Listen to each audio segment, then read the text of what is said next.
No, go. Because I'm just wondering if I don't know if I'm right, and I'm possibly backing up the wrong tree, but I'm wondering if there's something perhaps in you that's stopping you being that person for them to really, really go there. There's maybe a little block somewhere in you, perhaps, that because you might be thinking, well, I'll get them to go to the rage room, the rage club, rather than do it with you. And I'm just wondering what would it be like if they did this stuff with you? Like really were able to rage, or maybe they already do and I've misheard you. No, you're spot on, Kaz, as ever, always. I guess there's an old part of me, an old belief of,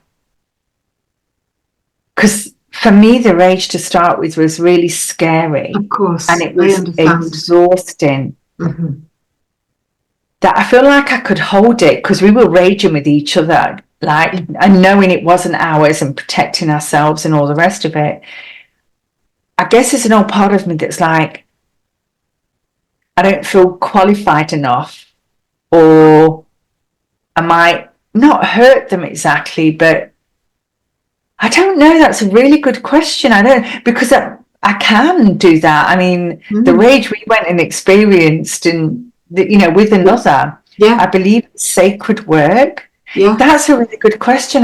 There's something about me, I don't know if I'm qualified enough to do that. Because it kind of feels like you're limiting yourself perhaps a little bit where you actually could do it, and maybe you just need a little bit of something to help you be able to really, really show up and be that for the other. Yeah. And I mean, I'm tempted to ask you lots of questions, but at the same time, I don't want to stray from what we're doing or delve into something you don't want to go near. Or no, I'm finding it fascinating, Kaz, because I really do believe in it, and I'm surprised myself. So I'm really appreciating this. You're really welcome. appreciating it. You're very welcome. And so is there a little bit of hesitation in you or limiting you just slightly? Yeah, definitely. It's best to bring in the experts, but something like that. Yeah. You're an expert. What happens when I say that? What is it? What's happening when I say that to you? So then I feel like, no, I'm not on that. Do you know? Well, I suppose any expert word. Yeah, but even expert, the word expert word, and of course, as therapists, we tend not to we don't use those kind of words, really, do we? Yeah. And yet, I know I am an expert in trauma and childhood sexual abuse, and you are an expert within eating disorders and probably many other things. Just that I don't know these things about you, but you'll know. Yeah. I've got a sort of mini question within the question. Okay. So something that I learned in my own therapy as I was working through my stuff was the invitation to get accurate. You know, where I've just said to you, I mean, I am an expert in trauma and childhood abuse and et cetera, et cetera. So, if you were to get really accurate about you, your capacity, your potential, what you do within your realms of what you do, I wonder what you might say. Yeah, good question. Really good question, Kaz, because I don't see myself as an expert in any of the stuff that I do. I recognize I've studied a lot and I've had a lot of experiences myself and with others.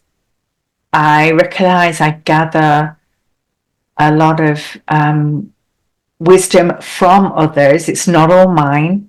You hear things and learn from each other. Absolutely. But to put it and call it in an expert, I wouldn't. I work in emotional eating at the moment and doing a lot of inner child work and, looking at spirituality and the essence of who we are and body, mind, spirit and working with energies. But I couldn't, to be accurate and to say, own it as an expert, I struggle with that. So if you leave the expert word out, you just leave that aside and just get to a place of being really accurate about your capacity. Does that feel slightly easier? It does. I know that I have capacity, and I do know that since I've stepped away from the counselling per se, and now have these longer relationships or working in different ways, that I've been blown away at how much I've been able to release the shoulds of how I should practice. And so lots of different things come up depending on where the person's at, even though I know I'm holding this space of what we've agreed to. And I would say I've noticed a capacity. Okay, I didn't know I know as much as I do is what has amazed me. Yeah, and what I also recognise, that even though I know a lot in different ways, lots of different things in different ways, it's not about me and that knowing. What it has helped me do, it helps me pick up more on the person, where they're at, with what they're saying, with their body language, how they look at the energy. I don't know where it comes from. And so it kind of informs my questions or my curiosity with this person versus telling them. Well, I do share some of that because, as you know, it's really helpful. But it seems to inform, wow, I'm guessing my capacity helps me to be informed with where a person is from who they are. And so then I can bring this bit in or that bit in. And it's often through an inquiry, or it's often through sharing a bit of information. I'm not sure what I'm saying there, and it doesn't feel that accurate. I am noticing more capacity. Mm-hmm. Sorry.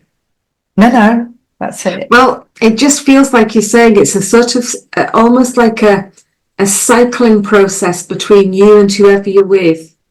Yes. Like, you know, what comes from them, you draw upon what you have to offer to them, and you've got, it's almost like, you know, I think you've got so much knowledge in there, and whatever they say, you can go and draw upon that stuff, whichever drawer or wherever it is inside of you, and bring that forward and offer it.